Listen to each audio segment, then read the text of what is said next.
वहीं आजम को सियासत से पूरी तरह से बेदखल करने पर आमादा भारतीय जनता पार्टी ने आजम खान के अंतिम किले को भी ध्वस्त करने की पूरी तैयारी कर ली है। आजम खान का यह अंतिम किला उनकी सदस्यता गवा चुके पुत्र अब्दुल्ला आजम की स्वार विधानसभा सीट है, जिस पर बीजेपी अब बहुत मजबूत घेराबंदी करने जा रही है।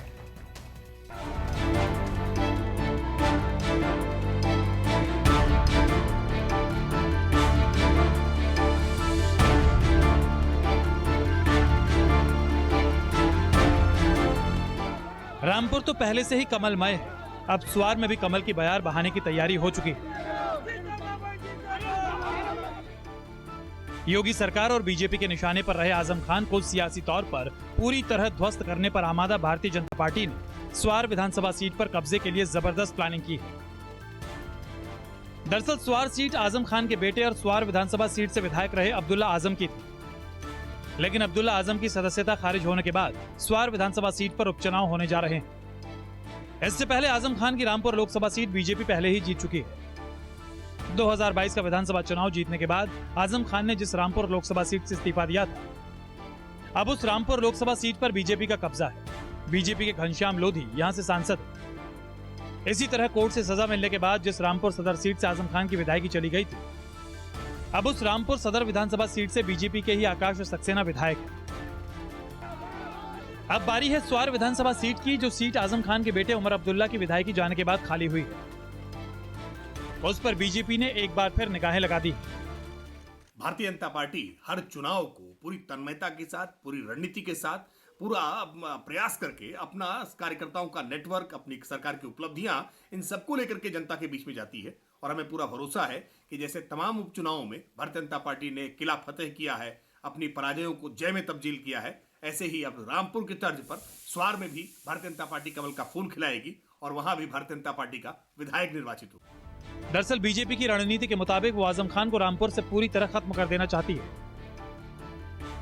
मुस्लिम वोटों में सेंधमारी कर बीजेपी 2 बार आजम खान और उनके ही वर्चस्व वाली सीटों पर मात दे चुकी है और अब बारी अब्दुल्ला आजम की सीट पर है।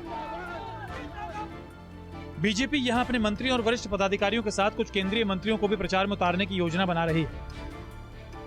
रणनीति के मुताबिक बीजेपी अपने मुस्लिम नेताओं को भी सीट पर प्रचार के लिए उतारेगी, जिसमें मुख्तार अब्बास नकवी, दानिश आजाद और मोहसिन रजा जैसे नेता भी शामिल हैं। हालांकि समाजवादी पार्टी भी इसके लिए तैयार है। वो इस सीट पर चुनाव जीतने के लिए कोई कसर नहीं छोड़ेगी। उत्तर प्रदेश के उपचुनाव चाहे वो रामपुर का हो या मिर्जापुर का हो, स्वार विधानसभा, 96 विधानसभा, दोनों पे समाजवादी पार्टी ने अपनी पूरी ताकत से चुनाव लड़ने का मन बना लिया। स्वार और 96 विधानसभा पे समाजवादी पार्टी अपनी पूरी मजबूती के साथ चुनाव लड़ेगी। समाजवादी पार्टी की ताकत समाजवादी पार्टी का कार्यकर्ता पहचानता है। समाजवादी पार्टी इस बार दोनों सीटों पे कब्जा करके निश्चित तौर पे बीजेपी को धूल चटाने का काम करेगी। एक वक्त था जब आजम खान के गढ़ में समाजवादी पार्टी को चुनौती देने वाला कोई नहीं था, लेकिन बदलते वक्त के साथ आजम का वर्चस्व रामपुर से समाप्त हो रहा है और रामपुर में समाजवादी पार्टी का वजूद भी खतरे में आ रहा है।